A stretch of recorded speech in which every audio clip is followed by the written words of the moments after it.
words, both of which deny reality, are radically altering our world: dead-naming and misgendering.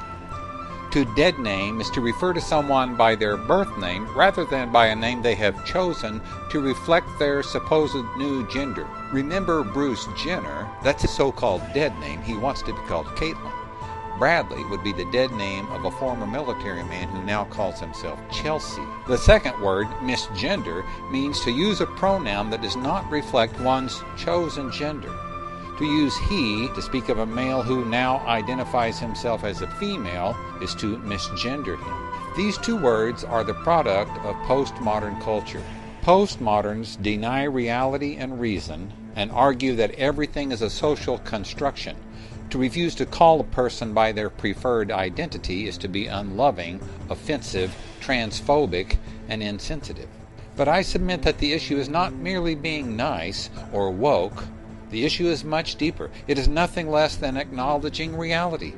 Biology and genetics matter. In a post-truth culture, delusion has replaced reality.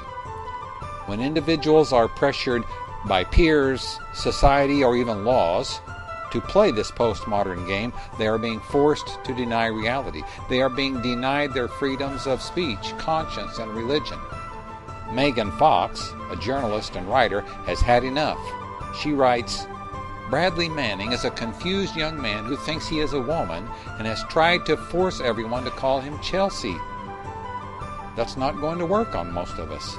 Accuracy is something that news people should strive for, and calling a man by a woman's name is confusing. Bruce Jenner might like to be known as Caitlin, but that doesn't mean the rest of us have to comply. It's absurd." A growing divide within the LGBT community has the potential of breaking the T off from the LGB. The division is rooted deeply in the distinction between modernism and postmodernism. Moderns assume that reality means something, while postmoderns deny reality, stating that everything is a social construct. South Bend, Indiana Mayor Pete Buttigieg is riding the crest of a wave he hopes will deliver the 2020 Democratic nomination for President of the United States. This young millennial is the second openly homosexual man to seek the nomination for president. Speaking recently at an LGBT gathering, Buttigieg made the point of recognizing his husband, Chasen Glesman. He spoke of the importance of his marriage to Glesman. Perhaps to make inroads into the faith community and simultaneously challenge the religious right, Buttigieg framed his sexuality in religious and natural terms. If me being gay was a choice, it was a choice that was made far, far above my pay grade. And that's the thing I wish the Mike Pences of the world would understand, that if you've got a problem with who I am, your problem is not with me. Your quarrel, sir, is with my Creator.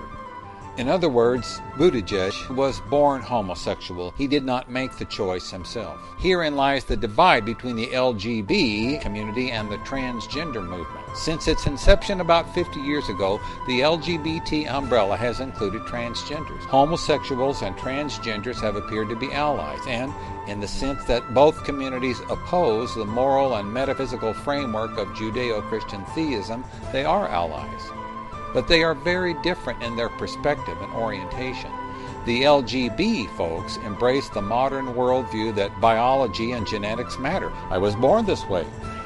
Transgenderism is derived from the postmodern worldview that nothing is fixed. Human sexuality does not exist. Reality and reason are dead. Biology and genetics do not exist. Gender is a social construct. You decide what you are. As to morality, both demand license. Both deny a moral universe. Absolute tolerance is the ultimate value. But at the metaphysical level, they are in great disagreement.